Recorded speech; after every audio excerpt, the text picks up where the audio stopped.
Hello. चलिए, कैसे हैं आप लोग?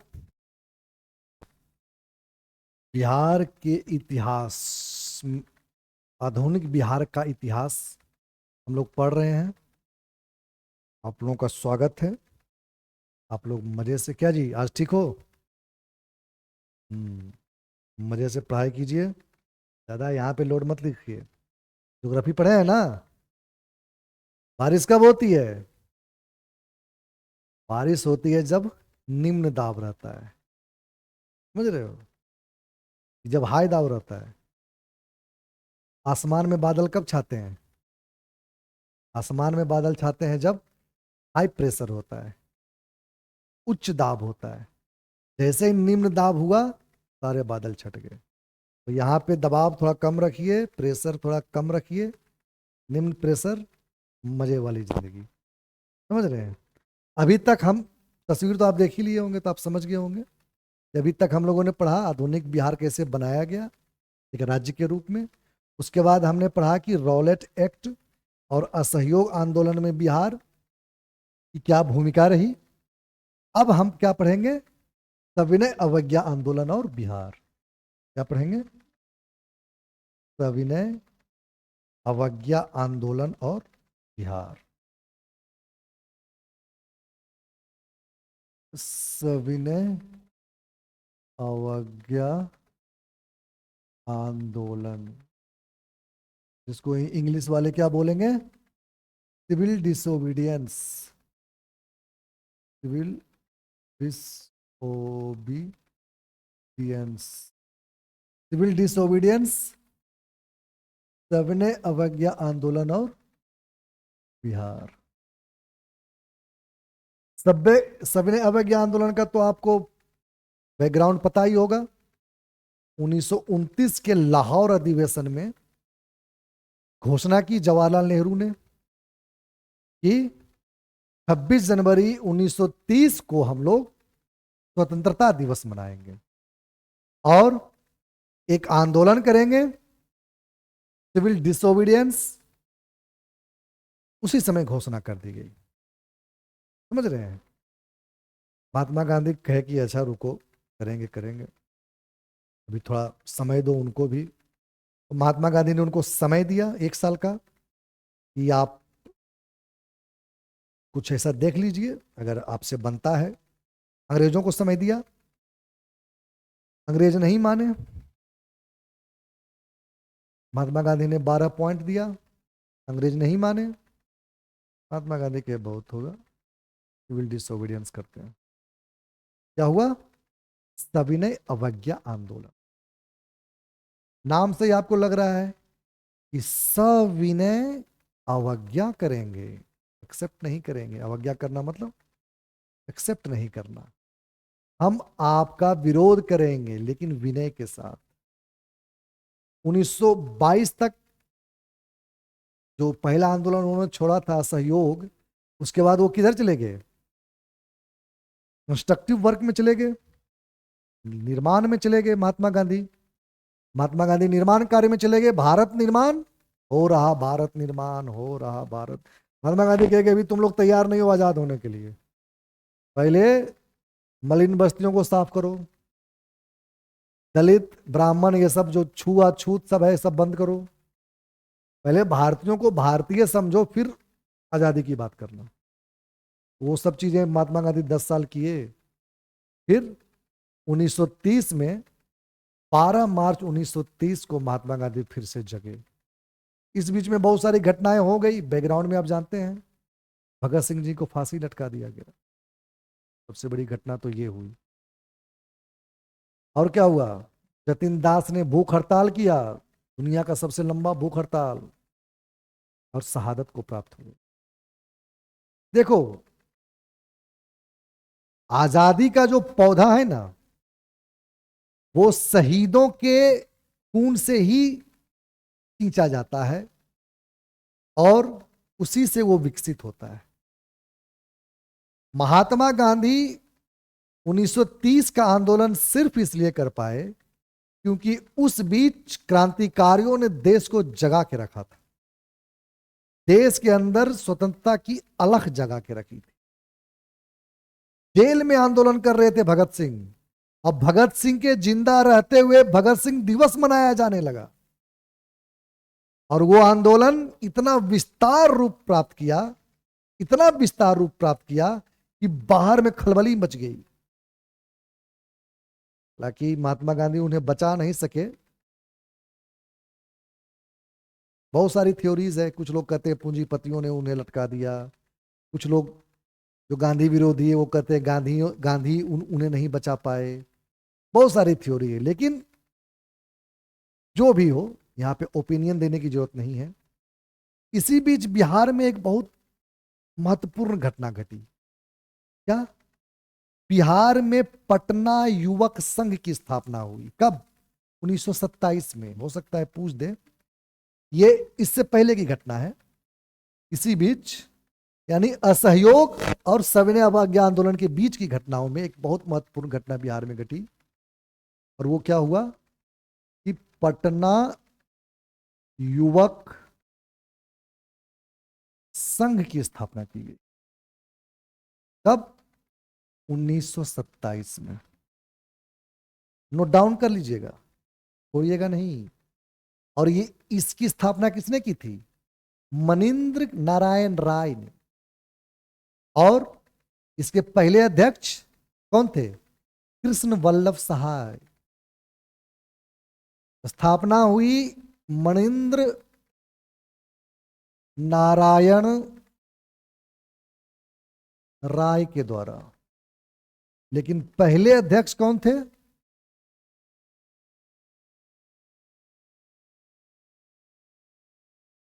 कृष्ण वल्लभ सहाय। याद रखना है। आएंगे साल्ट मार्च पे आएंगे, बीच की थोड़ी घटनाओं को समझ लेते हैं। और इसमें बहुत सारे पर्सनालिटीज थी। राम वृक्ष बेनीपुरी थे। राम वृक्ष बेनीपुरी का नाम सुने ही होंगे साहित्य में आप, लेकिन वो आंदोलन में भी बहुत जबरदस्त जुड़े थे। और ब्रजकिशोर प्रसाद, जो कि आप बार बार पहले भी पढ़ चुके हैं, जिन्होंने असहयोग में अपनी क्या वकालत भी छोड़ी थी, तो वो भी थे। और अमेरिका कांत सिंह वगैरह वगैरह बहुत सारे लोग थे। और इसकी एक पत्रिका थी जिसका नाम था युवक। इसी बीच में 1923 में, आपको पता होगा, इससे पहले की घटना है, जब आंदोलन वापस लिया महात्मा गांधी ने, तो 1923 में एक स्वराज दल बनाया गया। पढ़े होंगे आप लोग। किनके द्वारा? मोतीलाल नेहरू के द्वारा और चित्तरंजन दास के द्वारा। पढ़े हैं ना? बिहार में उससे जुड़े लोगों में पूछ दिया जाता है, श्री कृष्ण सिंह उससे जुड़े हुए थे। ये सब याद रखना है। बिहार में उससे जुड़े हुए लोगों में क्या हुआ?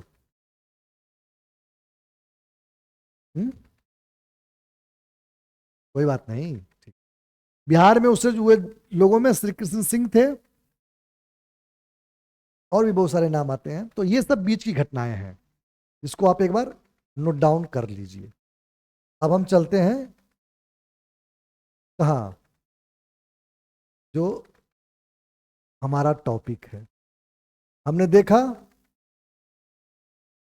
हमने क्या क्या देखा?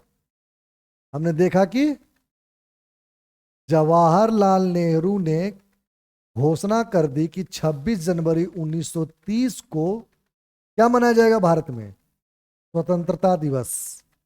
आगे हम जब कॉन्स्टिट्यूशन पढ़ेंगे, भारत का संविधान पढ़ेंगे, तब हम उसमें देखेंगे कि सचमुच जवाहरलाल नेहरू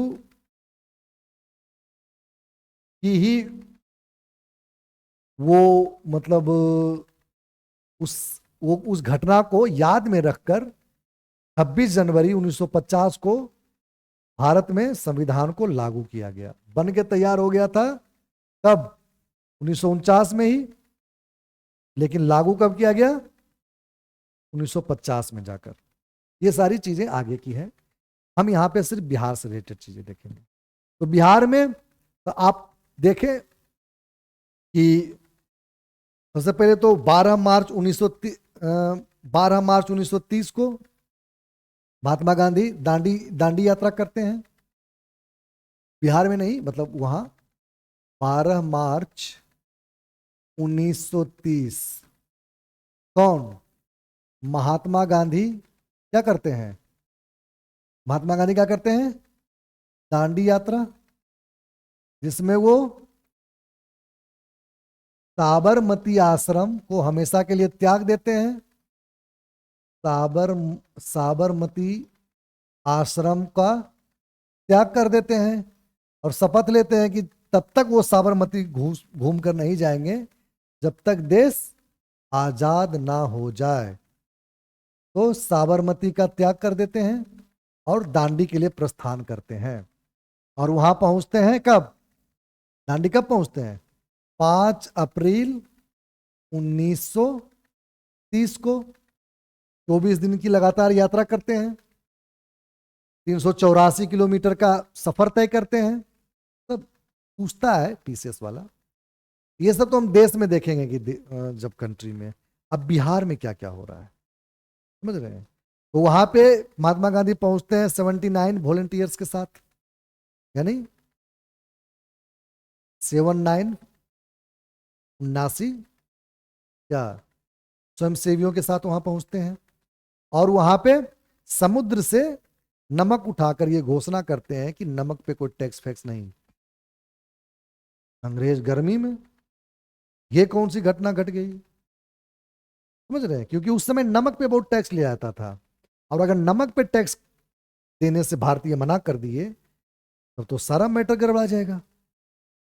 बहुत बड़ी घटना थी ये। महात्मा गांधी ने कहा कि नमक पे कैसे तुम टैक्स ले सकते हो, नमक पे कैसे टैक्स ले सकते हो। आज नमक पे है टैक्स, आप जाके जीएसटी में देख लीजिएगा, लेकिन आयोडाइज नमक वगैरह पे टैक्स है, सिंपल नमक पे अभी भी उतना टैक्स नहीं, समझ रहे हैं। तो पूरे देश में ये लहर चली, पूरे देश में नमक तोड़ा जाने लगा अलग अलग तरीके से।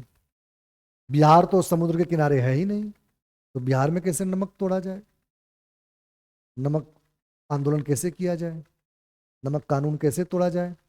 तो बिहार के लोगों ने अपना इजाद किया। सबसे पहले यहाँ पे कहा, सबसे पहले बिहार में चंपारण और सारण, चंपारण और सारण में, अब हम बिहार पे चलते हैं सीधा। नमक आंदोलन वो तो बैकग्राउंड था जो देश में हो रहा था, हम यहाँ पे बिहार का पढ़ रहे हैं इतिहास, तो हम बिहार देखेंगे कि चंपारण और सारण, यहाँ पे सबसे पहले नमक आंदोलन क्या, मतलब नमक तोड़ो आंदोलन शुरू हुआ, नमक कानून तोड़ने की शुरुआत हुई। और कैसे कि मिट्टी में जो नमक था, मिट्टी में जो नमक था, मिट्टी में, या ये समझ लिए कि नमकीन मिट्टी से, नमकीन मिट्टी से नमक बनाया गया और नमक आंदोलन शुरू किया गया। बिहार में एक बहुत महत्वपूर्ण घटना घटी, राजेंद्र प्रसाद ने जिसका बहुत अधिक समर्थन किया, वो था क्या, चौकीदारी टैक्स। बार बार आपसे पूछ देगा कि चौकीदारी टैक्स के विरोध में, चौकीदारी टैक्स का विरोध, और आपसे पूछ सकता है कि चौकीदारी टैक्स का विरोध किस आंदोलन के दौरान हुआ, और ऑप्शन बना सकता है सहयोग आंदोलन, सविनय अवज्ञा आंदोलन, भारत छोड़ो आंदोलन, इस तरह से बना सकता है। तो चौकीदारी टैक्स का विरोध बिहार में बहुत विस्तृत पैमाने पर हुआ, समझ रहे हो। और वो सबसे ज्यादा कहां हुआ, सारण में सबसे ज्यादा हुआ, समझ रहे हो, सारण में सबसे ज्यादा हुआ। ऐसे बिहार में चौकीदारी टैक्स के विरोध में बहुत जबरदस्त आंदोलन हुआ, ठीक। और इसका समर्थन राजेंद्र प्रसाद ने भी किया, ठीक। उसके बाद हम कुछ लोगों के नाम पढ़ेंगे जो इससे रिलेटेड थे अलग अलग जगहों पे। जैसे कि कौन कौन थे बताइए आप लोग, एक तरफ से नाम बताइए। जैसे मुजफ्फरपुर, मुजफ्फरपुर में कौन थे? याद कीजिए, मुजफ्फरपुर में महात्मा गांधी को अपने घर में कौन जगह दिए थे? जेबी कृपलानी दिए थे, तो वही थे, मुजफ्फरपुर का सेंटर वही संभाल रहे थे। वैसे ही पटना में जगत नारायण थे और राजेंद्र प्रसाद भी वहां पे बहुत सक्रिय रहे हैं। दरभंगा में सत्यनारायण सिंह थे, मुंगेर में श्री कृष्ण सिंह थे।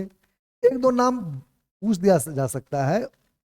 यहाँ पे मैं इसलिए बोल रहा हूं क्योंकि जब भी ये रीजन का नाम आए ना, तो आप ये नाम याद रखिएगा। जैसे मुंगेर रीजन का नाम आए तो वहां पे सबसे अधिक एक्टिव श्री कृष्ण सिंह ही होंगे, समझ रहे हैं। अगर मुजफ्फरपुर का नाम आए, कोई भी आंदोलन हो, कुछ चीट कोड बना लीजिए। क्या लिख दिया? अगर मुजफ्फरपुर का नाम आए, मुजफ्फरपुर, अगर मुजफ्फरपुर का नाम आए तो कौन होंगे? जेबी कृपलानी होंगे। वैसे ही अलग अलग क्षेत्र से अलग अलग लीडर आए। जैसे कि पटना से पूछे कि पटना में नमक तोड़ो आंदोलन की अगुवाई किसने की, तो एक तो पटना में ऐसे सबसे ज्यादा सक्रिय रहने वाले व्यक्ति कौन थे? राजेंद्र प्रसाद थे, है कि नहीं? पटना में सबसे ज्यादा सक्रिय कौन रहे हैं? राजेंद्र प्रसाद।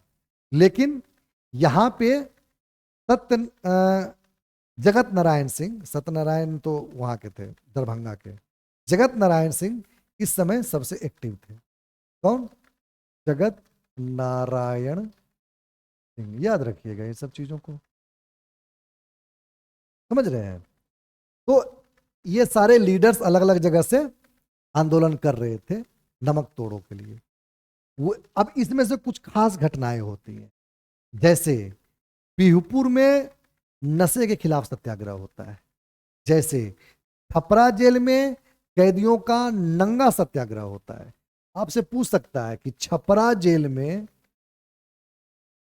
छपरा जेल में कैदियों का नंगा सत्याग्रह कब हुआ, किस आंदोलन के दौरान हुआ? तो आपको कहना है सबने अवज्ञा आंदोलन के दौरान हुआ। ठीक, लिख लीजिए इन सब चीजों को। जैसे आपसे पूछ सकता है कि बिहपुर में नशे के खिलाफ आंदोलन, नशे के खिलाफ आंदोलन कब हुआ, किस आंदोलन के दौरान हुआ? तो क्या बोलिएगा, क्या बोलिएगा? सबने भी अवज्ञा आंदोलन के दौरान हुआ, पूरा चल रहा था। और चौकीदारी कर के खिलाफ आंदोलन कब हुआ? सबने अवज्ञा आंदोलन के समय हुआ। ये सारी चीजें आपको याद रखनी है। फिर 4 मई को गांधी जी गिरफ्तार हो जाते हैं। फिर कांग्रेस की कार्यकारिणी समिति बैठती है और उसके बाद बहुत लेट में जाकर, फिर तो आप जानते ही हैं राष्ट्रीय घटनाक्रम कि 1932 में कैसे द्वितीय गोलमेज सम्मेलन में महात्मा गांधी को इनवाइट किया जाता है। महात्मा गांधी वहां जाते हैं द्वितीय गोलमेज सम्मेलन में, और महात्मा गांधी खाली हाथ वापस आते हैं। फिर से आंदोलन शुरू करने की कोशिश करते हैं, लेकिन आंदोलन बहुत ज़्यादा सफल होता नहीं है। अंतिम में 1934 में लास्टली आंदोलन को वापस ले लिया जाता है। तो ये था पूरा वो। इसमें से कुछ चीज़ें याद रखनी है, जैसे कि स्त्रियों के नाम याद रखने हैं। श्रीमती हसन इमाम, समझ रहे हैं? हसन इमाम, हसन इमाम आप पढ़ रहे थे, उनकी पत्नी ही थी श्रीमती हसन इमाम जो इसमें थी। विंध्यवासिनी देवी, समझ रहे हो? गौरी दास, ये सभी स्त्रियां थी। लिख लीजिए, विंध्यवासिनी देवी लिखिए, गौरी दास, श्रीमती हसन इमाम, ये सारी उसमें सक्रिय थी। एक पॉइंट आप याद रखिएगा, इसी आंदोलन के दौरान, ये सब तो आप लिख ही लिए होंगे, इसी आंदोलन के दौरान एक पत्रिका आई कैदी, कैदी बार बार पूछता है इसलिए मैं बता देता हूं। ये हजारीबाग जेल से, हजारीबाग जेल से राम वृक्ष बेनीपुरी ने, राम वृक्ष बेनीपुरी ने इसका क्या किया, प्रकाशन किया हजारीबाग जेल से, कैदी नाम की पत्रिका का। ठीक। और एक चीज और याद रखिएगा कि इसी जेल में, हजारीबाग जेल में ही एक व्यक्ति थे, हाँ, फूलन प्रसाद वर्मा। नाम याद रखिएगा, कब पूछ देगा पीसीएस वाला कोई ठिकाना नहीं है। एक व्यक्ति थे फूलन प्रसाद वर्मा। इन्होंने क्या किया, इस जेल में एक आइडिया दिया। आइडिया ये दिया कि आंदोलन के दौरान पटरी उखाड़ो। देखिए बिहारियों का दूर दृष्टिकोण, पटरी उखाड़ दो और तार काट दो। उस समय तार से ही फोन किया जाता था, तार बेतार वाला जो सिस्टम था। और सरकारी संपत्तियों की क्षति करो, सरकारी संपत्तियों की, या सरकारी संपत्तियों को लिख लीजिए, को क्या क्षति पहुंचाओ और इस तरह से अंग्रेजों का नुकसान करो। फूलन प्रसाद वर्मा उस समय बोल रहे हैं, घटनाएं इस समय भी घटित हो रही है। आइडिया जो होता है ना, ये तरंग की तरह होता है। भगत सिंह भी कहा करते थे, तुम मुझे मार दोगे, मेरे आइडिया को नहीं मार पाओगे। ये मेरा शरीर नश्वर है, मैं चला जाऊंगा, लेकिन मेरा चिंतन वो नश्वर नहीं है। एक बार जो आइडिया स्थापित हो गया, उसको तुम समाप्त नहीं कर पाओगे। ये भगत सिंह के शब्द भी थे, सारे क्रांतिकारियों के ये शब्द थे। तो ये जो आइडिया है, ये आज तक काम में आता है, लेकिन हम भूल गए हैं कि हम बेवकूफ हैं। उस समय तो इन्होंने आइडिया दिया था अंग्रेजों को क्षति पहुंचाने के लिए। अब रेल क्या करता था, कहीं पे आंदोलन हो रहा है, अंग्रेज रेल से तुरंत वहां सैनिक भेज देते थे। फूलन प्रसाद वर्मा ने पहली बार आइडिया दिया कि अगर पटरियां ही उखाड़ दो आंदोलन से पहले, तो सैनिक आ ही नहीं पाएंगे, आंदोलन को दबाना इतना आसान नहीं रहेगा। टेलीफोन के तार काट दो तो सूचना ही नहीं पहुंच पाएगी, तो ये सहायता ही नहीं मंगा पाएंगे। समझ रहे हैं। लेकिन आज जो आप क्षति पहुंचा रहे हैं सड़कों पर जा जाकर, वो अपनी ही क्षति पहुंचा रहे हैं। आज जो उधम मचा रहे हैं इन, और वो सारे नारे आज ये लोग यूज करते हैं अपने मतलब के लिए। इनकलाब जिंदाबाद एक बहुत बड़ा नारा है, बहुत बड़ा नारा। भगत सिंह ने आंदोलन में यूज किया था। इनकलाब मतलब परिवर्तन जिंदाबाद। लेकिन आज देखिए छोटे छोटे चीजों पर इनकलाब जिंदाबाद है। हमारा नेता जेल जा रहा है, उस समय पीछे हम सब खड़े होकर इनकलाब जिंदाबाद। अरे अगला हो, उसके लिए थोड़ा इनकलाब जिंदाबाद होता है। उसके लिए होता है कि नेताजी तुम संघर्ष करो, हम तुम्हारे साथ हैं, चलेगा ये नारा। इनकलाब जिंदाबाद हमारी पहचान है। हम तो गवर्नमेंट से भी अनुनय भी नहीं करेंगे कि भाई साहब आप नारों पर भी रोक लगाइए। अनावश्यक उपयोग जो होता है हमारे हेरिटेज नारों का, जिसका उपयोग कभी हम स्वतंत्रता पाने के लिए किए थे, उसका उपयोग ये लोग घोटालेबाजों को बचाने के लिए करते हैं, या ये लोग अपने पार्टियों को स्थापित करने के लिए करते हैं, या ये लोग अपनी छोटे छोटे स्वार्थ के लिए करते हैं। उस पर भी रोक लगनी चाहिए। जिस तरह से राष्ट्रीय गान का, राष्ट्रीय गीत का अनावश्यक प्रयोग आप नहीं कर सकते, जिस तरह से राष्ट्रीय ध्वज का दुरुपयोग आप नहीं कर सकते, वैसे इन नारों का भी दुरुपयोग नहीं होना चाहिए। अगर सुभाष चंद्र बोस ने कहा कि तुम मुझे खून दो मैं तुम्हें आजादी दूंगा, सुभाष चंद्र बोस ने कहा दिल्ली चलो, तो उन्होंने दिल्ली चलो का मतलब था कि भारतीयों दिल्ली चलो और दिल्ली पे अपना शासन स्थापित करो। आज दिल्ली चलो कोई भी उठ पुट के कर देता है, दिल्ली चलो। क्या है, पटना में काम नहीं हो रहा है तुम्हारा, मुजफ्फरपुर में नहीं हो रहा है, लखनऊ इलाहाबाद में नहीं हो रहा है, दिल्ली चलो।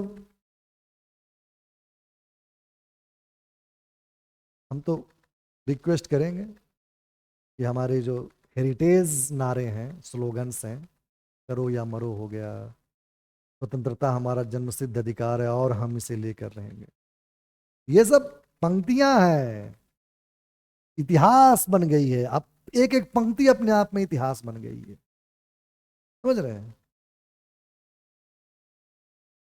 सरफरोशी की तमन्ना अब हमारे दिल में है, देखना है जोर कितना बाजुए कातिल में।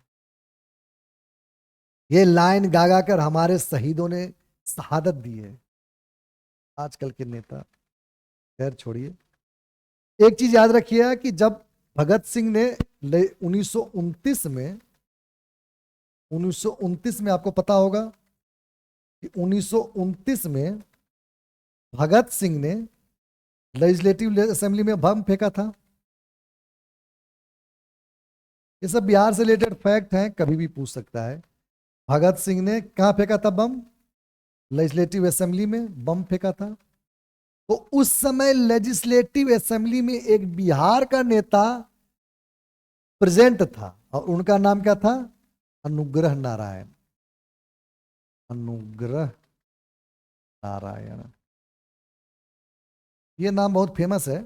इनकी और श्री कृष्ण सिंह की जोड़ी ने बिहार में बहुत कमाल किए। अनुग्रह नारायण सिंह वहां पे थे, सदन में ही, जब बम फेंका गया था। समझ रहे हैं। तो सहयोग में तो फिलहाल इतना ही।